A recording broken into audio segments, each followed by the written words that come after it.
Hello everyone. Mains की previous year questions discussion series में आज हम डिस्कस करने वाले हैं 2025 का, दैट इज 70th बीपीएससी का जो इकोनॉमिक्स का क्वेश्चन था। क्वेश्चन है, discuss the causes and consequences of out migration of population from Bihar and the measures taken by state to stabilise the population. Question का कहना है कि बिहार से लोग बाहर ज़्यादा माइग्रेट क्यों कर रहे हैं, क्या उसके कारण है और क्या उसके कॉन्सिक्वेंसेस हैं। ओके, और उसके बाद बिहार सरकार ने क्या क्या स्टेप्स लिए हैं पॉपुलेशन को स्टेबलाइज करने के लिए। तो अगर मैं बात करूं, क्वेश्चन के मल्टीपल पार्ट्स हैं। देखिए, जब भी आप आंसर राइटिंग करते हैं, क्योंकि हम बेसिक से शुरुआत करते हैं, तो आपका पहला काम ये होना चाहिए टू आइडेंटिफाई कि इसमें कितने पार्ट्स पूछे गए हैं। ये आपका पहला काम है। दूसरा काम, जो जो पार्ट्स पूछे गए हैं उसको आप अंडरलाइन करेंगे। कॉजेज क्या है, कॉन्सिक्वेंसेस क्या है, मेजर्स क्या है। ठीक है, अब आपको एक आंसर लिखना है, और आंसर लिखने के साथ साथ आपको एक चीज और कनेक्ट करनी है। पहले से ही अपने माइंड में ये बना के रखेंगे, over a period of time ये हैबिट डेवलप हो जाएगी कि किसी भी तरीके से आपको इस पूरी कहानी को जोड़ना है। It is just like a story. तो आपको शुरुआत करनी है, उसको हम बेसिकली इंट्रोडक्शन बोलते हैं। वहां से आपको पहला पॉइंट यहाँ पे लेके जाना है, फिर इसको आपको यहाँ पे लेके जाना है, और इसको यहाँ पे लेके जाना है। ये आपका आंसर का स्ट्रक्चर होना चाहिए। क्यों बोल रहा हूँ, देखिए, अगर आप डिसजॉइंटेड वे में आंसर लिखेंगे, मतलब पहला पार्ट लिख दिया और उसका दूसरे पार्ट से कोई कनेक्शन नहीं अगर फील होगा, तो बाय डिफॉल्ट आपका आंसर ऐसे लगेगा कि आपके आंसर में कोहेरेंस की कमी है। ठीक है, तो ये चीज हमेशा ध्यान में रखें। इमेजिन करिए कि आप एक मूवी का स्क्रिप्ट लिख रहे हैं। जब भी आप आंसर लिखें, देखिए, आप कितने इंटेलिजेंट हैं, कितना आपने पढ़ा है। एग्जामिनर के पास सिर्फ एक तरीका है ये जानने का, वो है आपके आंसर कॉपी। तो आपका आंसर है वो इस हिसाब से लिखा हुआ होना चाहिए कि एग्जामिनर को पता चले कि हाँ, आपने ये डायमेंशन एड्रेस की। ठीक है, तो आउटवर्ड माइग्रेशन क्या है, कॉजेज क्या है, कॉन्सिक्वेंसेज क्या है, स्टेप्स क्या है, कंक्लूजन क्या है। ये आपके आंसर का स्ट्रक्चर होना चाहिए। अब चलिए शुरुआत करते हैं। आउट माइग्रेशन का मतलब है कि लोग, बिहार के लोग बाहर जाके काम कर रहे हैं। क्यों कर रहे हैं, पहले तो इसका एक बैकग्राउंड सेट करते हैं। अगर आपको इकोनॉमिक्स के क्वेश्चन में कुछ इंट्रोडक्शन नहीं आए, तो सबसे एक आसान इंट्रोडक्शन बता देता हूँ। जो आपको कुछ नहीं आए तो ये इंट्रोडक्शन लिख देना। ये बिहार के इकोनॉमिक सर्वे का डेटा है। इस सर्वे के डेटा के हिसाब से जो प्राइमरी सेक्टर है, यानी एग्रीकल्चर और एसोसिएटेड एक्टिविटीज हैं, उनका बिहार की इकोनॉमी में 20% कंट्रीब्यूशन है। सेकेंडरी का 21% कंट्रीब्यूशन है, और टर्सरी का 59% कंट्रीब्यूशन है। ये अगर मैं बात करूं इंडिया की, तो वर्सेस इंडिया, इंडिया का ये रफली 29% है। इंडिया की इकोनॉमी में जो सेकेंडरी सेक्टर, उसका कंट्रीब्यूशन रफली 29% है। तो तीन चीजें यहाँ से देखो आप। पहला है कि टर्सरी सेक्टर का बिहार की इकोनॉमी में सबसे ज्यादा कंट्रीब्यूशन है। ओके, अब अगर मैं बात करूं जॉब्स में कंट्रीब्यूशन की, तो रफली 54% जॉब्स हैं वो प्राइमरी सेक्टर से हैं, रफली 24% जॉब्स हैं वो सेकेंडरी सेक्टर से हैं, और रफली 22% जॉब्स हैं वो टर्सरी सेक्टर से हैं। यहाँ से आपके इंट्रोडक्शन के लिए एक स्टेटमेंट बन सकता है कि प्राइमरी सेक्टर है वो जीडीपी में और बिहार की इकोनॉमी में 20% कंट्रीब्यूट करता है, लेकिन बिहार के एम्प्लॉयमेंट में 50 से ज़्यादा परसेंट कंट्रीब्यूट करता है। क्यों है ऐसा डिपेंडेंसी प्राइमरी पे, क्योंकि सेकेंडरी सेक्टर है वो हमारा वेल डेवलप्ड नहीं है। हमारा जो इंडस्ट्रियल सेक्टर है, बिहार का इंडस्ट्रियल सेक्टर है, वो वेल डेवलप्ड नहीं है। टर्सरी सेक्टर के साथ दिक्कत क्या है, टर्सरी सेक्टर के साथ दिक्कत ये है कि ये एक जॉबलेस ग्रोथ है। जॉबलेस ग्रोथ का बेसिक मतलब है कि ग्रोथ तो है, जॉबलेस ग्रोथ, ग्रोथ तो है, बट उतना एम्प्लॉयमेंट जनरेशन नहीं है। कैसे पता एम्प्लॉयमेंट जनरेशन नहीं है, इकोनॉमी में कंट्रीब्यूशन है रफली 60% है, और जॉब्स में कंट्रीब्यूशन है रफली 22%, तो बहुत कम लोगों को ये काम देता है। तो यहाँ पे काम क्यों नहीं है, क्योंकि यहाँ पे क्या है, इंडस्ट्रियल बैकवर्डनेस, इंडस्ट्रियल बैकवर्डनेस। हाँ, तो टर्सरी सेक्टर में काम क्यों नहीं है, क्योंकि वहां पे उतना जॉब्स जनरेट नहीं होता। सेकेंडरी सेक्टर में काम क्यों नहीं है, क्योंकि हमारे यहाँ पर उतनी इंडस्ट्रीज नहीं है। तो अब लोगों को काम के लिए किस पे डिपेंडेंट होना पड़ेगा? प्राइमरी सेक्टर पे डिपेंडेंट होना पड़ेगा। नेक्स्ट टाइम से आपको इकोनॉमिक्स से रिलेटेड कोई भी इंट्रोडक्शन लिखना हो और अगर आपको उस टॉपिक से रिलेटेड कुछ नहीं आता, शुरुआत यहाँ से करो क्योंकि पूरा इकोनॉमी इन्हीं 3 सेक्टर्स के अराउंड तो घूम रहा है, ठीक है? तो ये आपका इंट्रोडक्शन की बात हो गई कि बिहार के केस में एम्प्लॉयमेंट जनरेशन की जो अपॉर्चुनिटीज़ हैं वो कम है, इसीलिए आउटवर्ड माइग्रेशन है। आउटवर्ड का मतलब बिहार से बाहर लोग जा रहे हैं, ठीक है? अब बात करते हैं कि कारण क्या-क्या हैं। तो पहला कारण ये है कि एग्रीकल्चर सेक्टर पे डिपेंडेंसी है और लैंड है वो फ्रेगमेंटेड है। लैंड फ्रेगमेंटेशन का मतलब समझो, लैंड छोटे-छोटे टुकड़ों में है। क्यों है छोटे टुकड़ों में? क्योंकि बिहार का पॉपुलेशन ग्रोथ रेट है वो ज़्यादा है। टीएफआर जिसको हम बोलते हैं, टोटल फर्टिलिटी रेट बिहार का 3.0 है। तो ज़्यादा पॉपुलेशन होने की वजह से क्या है कि ज़मीन बँट गई है। अब टुकड़ों में ज़मीन है तो वहाँ पे ज़्यादा इनकम का स्कोप है नहीं, तो लोगों को क्या करना पड़ेगा? माइग्रेट होना पड़ेगा। तो एक कारण तो है एग्रीकल्चर पे डिपेंडेंसी और फ्रेगमेंटेशन ऑफ लैंड। दूसरा कारण इंडस्ट्रियल बैकवर्डनेस, ज़्यादा इंडस्ट्री नहीं है तो ज़्यादा काम भी नहीं है। तीसरा है जॉबलेस ग्रोथ। जॉबलेस ग्रोथ क्यों है? क्योंकि हमारा जो इकोनॉमी है, वो सर्विस सेक्टर की वजह से ग्रो हो रहा है।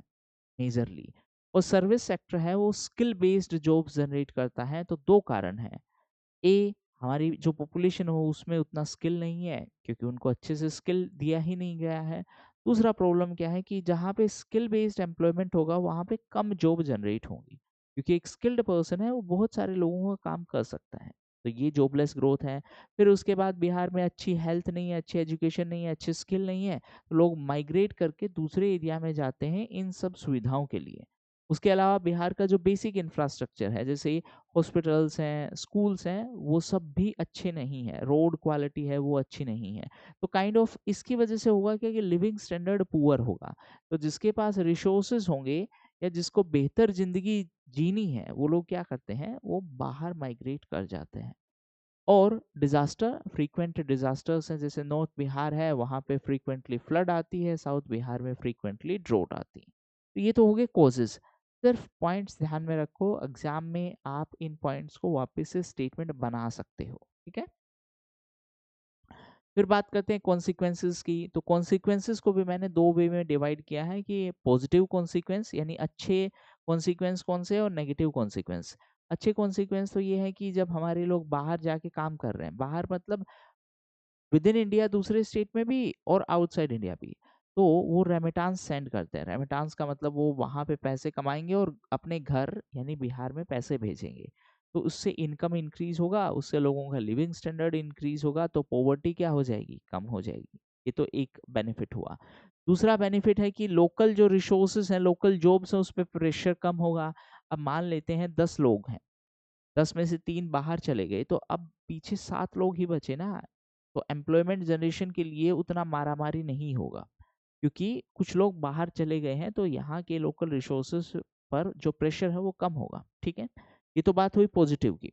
नेगेटिव की बात करें, अब देखिए पॉजिटिव में आप इसी को और एक्सटेंड कर सकते हैं कि रेमिटांस की वजह से जो लिविंग स्टैंडर्ड है वो इम्प्रूव होगा, पॉवर्टी कम होगी, वो सारी चीज़ें। हाँ, नेगेटिव की अगर हम बात करें तो पहला तो ब्रेन ड्रेन हो गया। ब्रेन ड्रेन का बेसिक मतलब है जो हमारा स्किल्ड लोग हैं, वो बाहर दूसरे एरियाज़ में, दूसरे स्टेट में, दूसरे देश में जाके काम कर रहे हैं, जबकि टेक्निकली वो बिहार में ही हमें उन्हें अपॉर्च्युनिटी देनी थी ताकि हम उनका प्रॉपर यूटिलाइज़ेशन कर पाएँ। दूसरा, फेमिनाइज़ेशन ऑफ एग्रीकल्चर। देखिए जब पॉपुलेशन माइग्रेट करता है तो यूजुअली पूरा फैमिली माइग्रेट नहीं कर रहा। क्यों नहीं कर रहा है? क्योंकि वो फैमिली है, उसका साइज़ बड़ा है, पहला प्रॉब्लम। दूसरा प्रॉब्लम, फैमिली में जो लोग हैं वो उतने स्किल्ड नहीं हैं।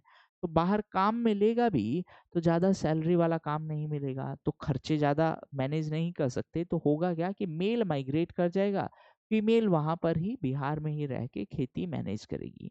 तो उसकी वजह से फीमेल का एग्रीकल्चर में पार्टिसिपेशन है वो काफ़ी इंक्रीज़ हो गया। अब फीमेल पे डबल रिस्पॉन्सिबिलिटीज़ हो गई, एग्रीकल्चर भी और हाउस होल्ड भी। इस चीज़ को मतलब फीमेल का ओवर इन्वॉल्वमेंट इन एग्रीकल्चर, इसको हम बोलते हैं फेमिनाइजेशन ऑफ एग्रीकल्चर। अब जो हमारे लोग बाहर गए हैं, ए वो उतना स्किल्ड पॉपुलेशन है नहीं, तो उनका सैलरी ज़्यादा नहीं होगा, तो उनको रहने के लिए अच्छे से जगह नहीं मिलेगी। तो इसकी वजह से वो मेजॉरिटी ऑफ पॉपुलेशन है जो माइग्रेट किए हैं, वो मिजरेबल कंडीशन में रहते हैं, स्लम्स में रहते हैं, झुग्गी झोपड़ी में रहते हैं, ठीक है। और दूसरा, क्योंकि उनके पास उतना ना तो नॉलेज है, ना ही उतना स्किल है, और ना ही उतना काइंड ऑफ निगोशिएशन पावर है, इसलिए उन लोगों का एक्सप्लॉयटेशन भी होता है। अब निगोशिएशन पावर क्यों नहीं है, इस चीज़ को भी समझ लो एक बार। देखिए, जब लेबर सरप्लस होगा, मतलब ज़्यादा लेबर होगा, तो अगर मैं बोलूँ कि मेरे को इस रेट पे काम नहीं करना, तो एम्प्लॉयर बोलेगा ठीक है आप मत करो, बहुत सारे और लोग रेडी हैं। तो इसकी वजह से होता क्या है कि लेबर का एक्सप्लॉयटेशन होता है, ठीक है। तो ये हो गए कॉन्सिक्वेंसेस। अब बात करते हैं स्टेप्स की। तो बिहार गवर्नमेंट ने क्या क्या स्टेप्स लिए, मैं स्टेप्स को दो पार्ट में डिवाइड किया हूं जानबूझ के, कि ए ओवरऑल एम्प्लॉयमेंट जनरेट करने के लिए, बिजनेस एनवायरनमेंट इंप्रूव करने के लिए क्या स्टेप्स लिए हैं, और फिर पॉपुलेशन को स्टेबलाइज करने के लिए क्या स्टेप्स लिए हैं। तो अगर बिजनेस एनवायरनमेंट को इंप्रूव करने के लिए स्टेप्स की बात करूं, तो बिहार गवर्नमेंट ने Bihar startup policy, Bihar industrial investment promotion policy, Bihar agriculture investment policy, Bihar leather and textile policy, 4-5 policies का आप नाम लिख सकते हो, डिटेल नहीं लिखना है, प्लीज अंडरस्टैंड। जिस क्वेश्चन में 4 से 5 पार्ट हैं, उस क्वेश्चन में आप डिटेल लिखेंगे तो आप पेपर पूरा नहीं कर पाएंगे। आपको एक 38 मार्कर के लिए रफली 400 वर्ड्स लिखने हैं, ठीक है। तो हर एक जो पार्ट है उसके लिए आप 100 वर्ड लिखेंगे तो भी आपके 400 हो जाने हैं, ठीक है। ओके, उसके बाद 7 निश्चय प्रोग्राम जो सरकार ने अनाउंस किया है, जिससे हम ह्यूमन डेवलपमेंट के ऊपर फोकस करेंगे। उसके बाद सरकार ने इंफ्रास्ट्रक्चर डेवलपमेंट के लिए जो अलोकेशन है वो इंक्रीज कर दिया है। जो बिहार इकोनॉमिक सर्वे है उसके हिसाब से ग्रोस कैपिटल फॉर्मेशन है वो इंक्रीज हुआ है from 1.6% to 4.6% of GDP, GSDP basically. तो इससे इंफ्रास्ट्रक्चर को हम बेहतर बना रहे हैं। उसके अलावा जो कनेक्टिविटी है, यहाँ पर आप एक्चुअली इसको कनेक्टिविटी की बात कर सकते हो, कि बिहार में इंडस्ट्रीज क्यों नहीं है, क्योंकि हम एक तो डिजास्टर प्रोन स्टेट है, दूसरा कनेक्टिविटी सही से नहीं है क्योंकि लैंडलॉक्ड स्टेट है। तो उसके लिए कनेक्टिविटी को इम्प्रूव करने के लिए एक ड्राई पोर्ट सेटअप किया गया है। ड्राई पोर्ट का बेसिक मतलब है एक नेटवर्क सेटअप किया गया है, ये डायरेक्टली हमें किसी पोर्ट से कनेक्ट कर देगा। तो इससे हमारा कनेक्टिविटी इंप्रूव होगा, नई इंडस्ट्रीज आएंगी, नई इंडस्ट्री आएगी तो नया एम्प्लॉयमेंट जनरेशन होगा। एम्प्लॉयमेंट जनरेशन अगर लोगों को यहीं पर मिल जाएगा तो उनको माइग्रेट करने की ज़रूरत नहीं पड़ेगी, ठीक है। और उसके अलावा स्किल डेवलपमेंट के लिए भी बिहार सरकार ने इनिशिएटिव अनाउंस किया है, बिहार स्किल डेवलपमेंट मिशन। तो ये कुछ स्टेप्स हैं ओवरऑल बिजनेस एनवायरनमेंट या फिर जॉब्स जनरेट करने के लिए। अब बात करें अगर हम पॉपुलेशन से रिलेटेड क्या स्टेप्स लिए हैं, तो 2-3 चीज़ें मैं आपको फैक्चुअल डेटा बता देता हूँ। बिहार का टीएफआर है, टीएफआर मतलब टोटल फर्टिलिटी रेट, जिसका मतलब है ऑन एन एवरेज हर एक फीमेल के कितने बच्चे होंगे। तो बिहार का टीएफआर है दैट इज 3.0, और इंडिया की अगर मैं बात करूं तो ये है 2.0। ये बिहार है। तो बेसिकली बिहार सरकार के केस में बिहार सरकार ने कुछ इनिशिएटिव अनाउंस किए हैं ताकि पॉपुलेशन को कंट्रोल किया जा सके। पॉपुलेशन ज़्यादा क्यों है, मतलब फर्टिलिटी रेट ज़्यादा क्यों है, उसके बहुत सारे कारण हैं। अगर आपको कारण पता है तो स्टेप्स लिखने में दिक्कत नहीं होगी। पहला कारण है चाइल्ड मैरिज। देखिए, चाइल्ड मैरिज जब होती है इसका मतलब है कि फीमेल है वो अभी उतना मैच्योर नहीं है क्योंकि वो एक चाइल्ड है। तो इसकी वजह से होगा क्या कि प्रेगनेंसी के केस में उसका डिसीजन मेकिंग में इन्वॉल्वमेंट नहीं होता, कि कब बच्चा पैदा करना है, इस केस में उसका इन्वॉल्वमेंट नहीं होता। तो पहला जो प्रॉब्लम है चाइल्ड मैरिज है, उसके खिलाफ एक्शन लिया गया है, बिहार सरकार ने एक्शन लिया है, ये नेशनल लेवल पर भी हुआ है। दूसरा, गर्ल चाइल्ड है, अगर वो एजुकेटेड नहीं होगी तो वो इन्फॉर्म्ड चॉइस नहीं कर पाएगी। तो बच्चियों की जो एजुकेशन है उसके लिए सरकार ने बहुत सारे इनिशिएटिव अनाउंस किए हैं, स्कॉलरशिप अनाउंस की हैं। ये दो हो गए बेसिक वाले। उसके अलावा जो फैमिली प्लानिंग है उसके लिए मिशन परिवार विकास है वो इम्प्लीमेंट किया गया है। इस मिशन के थ्रू एक तो चाइल्ड स्पेसिंग के बारे में अवेयरनेस फैलाई गई है। चाइल्ड स्पेसिंग का मतलब है दो बच्चे हैं उनके बीच में गैप होना चाहिए ताकि वो बच्चे हेल्दी और प्रॉपरली डेवलप हो सकें। अगर रिपीटेड प्रेगनेंसी होगी तो बच्चों का डेथ का यानी मोर्टेलिटी का चांस है वो भी ज़्यादा होगा। ओके, और उससे मालन्यूट्रिशन का रिस्क भी रहेगा, ठीक है। तो चाइल्ड स्पेसिंग के बारे में अवेयरनेस फैलाई जा रही है। इसके अलावा कॉन्ट्रासेप्टिव्स हैं उसके बारे में भी अवेयरनेस फैलाई गई है। इसके साथ साथ आशा वर्कर्स हैं वो कॉन्ट्रासेप्टिव्स की होम डिलीवरी भी करवाती हैं। तो ये भी मिशन परिवार विकास के तहत इनिशिएटिव लिए गए हैं। इसके अलावा 2018 में बिहार सरकार ने इंजेक्टेबल कॉन्ट्रासेप्टिव्स अनाउंस किए थे, जिसका नाम है अंतरा। तो इन कॉन्ट्रासेप्टिव्स से प्रेगनेंसी को ब्लॉक किया जा सकता है। तो ऑब्जेक्टिव क्या है कि पॉपुलेशन का ग्रोथ है उसको कम करना, ताकि जो रिसोर्सेज हैं उन पर प्रेशर कम हो जाए। ठीक है, ये तो बात होगी सब पार्ट्स की। तो अब हमने इंट्रोडक्शन की बात कर ली, कॉजेज क्या है, कॉन्सिक्वेंसेस क्या है और स्टेप्स क्या क्या लिए गए हैं। अब फाइनल कंक्लूजन की बात करते हैं। देखिए, कंक्लूजन और इंट्रोडक्शन के लिए जब तक हम सारे क्वेश्चन नहीं डिस्कस कर लेते, तब तक आपके लिए एक बेसिक तरीका बता देता हूँ जहाँ पे आप कंक्लूजन और इंट्रोडक्शन में फंसेंगे नहीं। इंट्रोडक्शन का मैं ऑलरेडी बता चुका हूँ। कंक्लूजन के लिए ये 5 से 7 टर्म्स ध्यान में रखो कि बिहार के पास डेमोग्राफिक डिविडेंड है। डेमोग्राफिक डिविडेंड का मतलब है यंग पॉपुलेशन है जो वर्किंग एज में है। पॉपुलेशन तो है, हमारे पास पॉपुलेशन है, लेकिन इस पॉपुलेशन को यूज करने के लिए हमें क्या करना पड़ेगा? एक तो हमें जॉब्स जनरेट करनी होगी, और दूसरा इस पॉपुलेशन को अच्छा हेल्थ, अच्छा एजुकेशन, अच्छा स्किल देना होगा। तो हमें जो हमारा एडवांटेज है डेमोग्राफिक डिविडेंड का, उसको अच्छा हेल्थ, एजुकेशन और स्किल देना पड़ेगा, और उसके लिए जॉब्स जनरेट करनी पड़ेगी। अब ये जॉब्स जनरेट कौन करेगा, कौन सा सेक्टर करेगा? प्राइमरी सेक्टर एग्रीकलचर में ऑलरेडी ओवरबर्डन्ड है, टर्सरी में ज़्यादा जॉब का स्कोप नहीं है, तो सेकेंडरी में जॉब जनरेट होनी है। सेकेंडरी में भी छोटे स्केल की जो एमएसएमई इंडस्ट्रीज हैं, जिनको हम एमएसएमई बोलते हैं, वहाँ एम्प्लॉयमेंट जनरेशन का स्कोप ज़्यादा है, क्योंकि ये लेबर इंटेंसिव होती हैं। लेबर इंटेंसिव का मतलब बहुत सारे लोगों को एक साथ काम दे सकती हैं। इसी के लिए बिहार सरकार ने leather and textile policy announce की है, क्योंकि ये सेक्टर है वो लेबर इंटेंसिव सेक्टर है। इस पॉलिसी को अच्छे से इम्प्लीमेंट किया जाना चाहिए। ठीक है, अगर ये हम इंश्योर कर पाए तो इससे हमारा ओवरऑल डेवलपमेंट होगा, और हम एसडीजी गोल्स भी अचीव कर पाएंगे। जैसे सस्टेनेबल डेवलपमेंट गोल्स की बात करूं तो एसडीजी 1 क्या है? Zero poverty. तो जैसे ही लोगों के पास काम होगा, उनका इनकम होगा, पॉवर्टी कम हो जाएगी। सेकंड है हंगर। अगेन काम होगा तो इनकम होगी, तो पॉवर्टी और हंगर दोनों कम हो जाएगी। तो इससे हम एसडीजी अचीव कर पाएंगे, और जो विकसित बिहार का जो विजन है वो भी अचीव कर पाएंगे। तो ये तो हुआ पूरा आपका क्वेश्चन। अब आपको इसके लिए नोट्स कैसे बनाने हैं वो भी मैं डिस्कस कर लेता हूँ। देखिए, मेंस का प्रिपरेशन बड़ा आसान भी है और बड़ा मुश्किल भी है।